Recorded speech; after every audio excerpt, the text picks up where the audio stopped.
বড়দিনের সন্ধ্যায় মালদহের চাঁচল সদরে চাঁচল বাজারে ঢাকা জুয়েলার্সে ভয়াবহ ডাকাতি।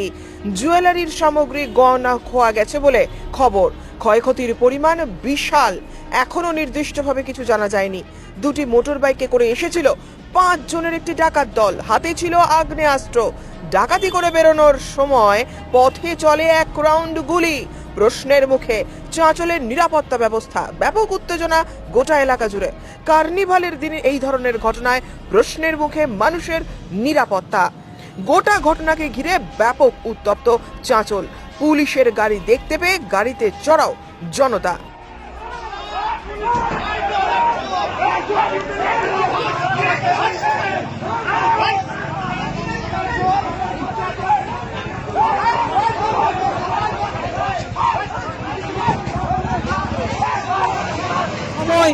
আজকে যে এই দুর্ঘটনাটা ঘটলো, এরকম চাঁচল বাজারে কোনোদিন হয় না, কিন্তু এই সমস্যায় আমরা চরম দুঃখিত।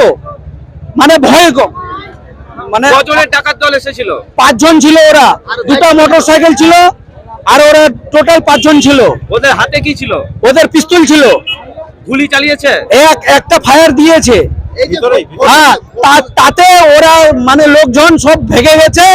ওরা নিজের মতন কাজ করে বের হয়ে গেছে। কটা নাগাদ ডাকাতিটা হয়েছে? এটা 7টা নাগাদ। কোন দোকানে? এটা ঢাকা জুয়েলার্স।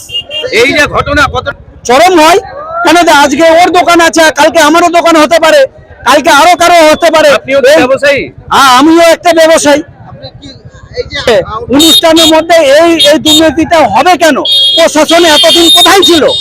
মানে ওকে ফোন করার মধ্যে ওকে 2 মিনিটের মধ্যে আসা উচিত, কিন্তু এতক্ষণে আসেনি। আপনার নাম? আমার নাম এই যে বিল্ডিং এর যে অনার, সে আমাদের খুব কাছের, আমাদের পঙ্কজ জালমিয়া। পঙ্কজদাই ফোন করেছিল এরকম ডাকাতি হচ্ছে, সাথে সাথে পুলিশকে ফোন করেছি। পুলিশ ডাকাত দল যারা আছে তাদেরকে অলরেডি চেস করতে লেগে গেছে। আমার আইজি সাহেবের সাথে কথা হয়েছে, প্রশাসন তৎপর আছে। তবে চাঁচলের দিনের বেলা এরকম একটা ঘটনা হয়ে গেল, এটা চাঁচলবাসী হিসাবে লজ্জাজনক। প্রশাসন অবশ্য উদ্গ্রীব আছে, ডাকাত দল ধরা পড়বে এতটুকু আমরা আশা রাখছি। কিন্তু উৎসব বলতে আমরা একটা জিনিস লক্ষ্য করছি, এর আগে বিগত দিনে একদম দশমীর দিন উৎসবের দিনে দশমীর দিন আমাদের চাঁচল একদম স্ট্যান্ডে একটা ডাকাতি হয়েছিল এবং একটা মার্ডারও হয়েছিল। আবার আমরা লক্ষ্য করলাম আজকে 25শে ডিসেম্বর উৎসবের দিন আবার এরকম একটা ঘটনা ঘটলো। তার আগে একটা বহু বছর আগে এখানেও সন্ধ্যাবেলা একটা ডাকাতি হয়েছিল। তো যাই হোক, এই যেটা হয়েছে এটা চাঁচলবাসী হিসাবে মানে খারাপ ব্যাপার। মানে কিন্তু প্রশাসন তৎপর আছে, প্রশাসন চেস করছে অলরেডি, সব জায়গায় দেখা করেছে। আইজি সাহেব নিজে বিষয়টা দেখছে, প্রশাসনের সঙ্গে কথা হচ্ছে, ডাকাত দল ধরা পড়বে এই আশা রাখছি। কতটা কি চুরি হয়েছে কিছু জানতে পেরেছেন? যতটা কথা বলে জানতে পারলাম, ভিতরে যে ম্যানেজার আছে মুক্তার বাবু যিনি আছেন ম্যানেজার, তার সাথে কথা বলে যিনি জানতে পারলাম যে কিছুই নেই, সব নিয়ে চলে গেছে।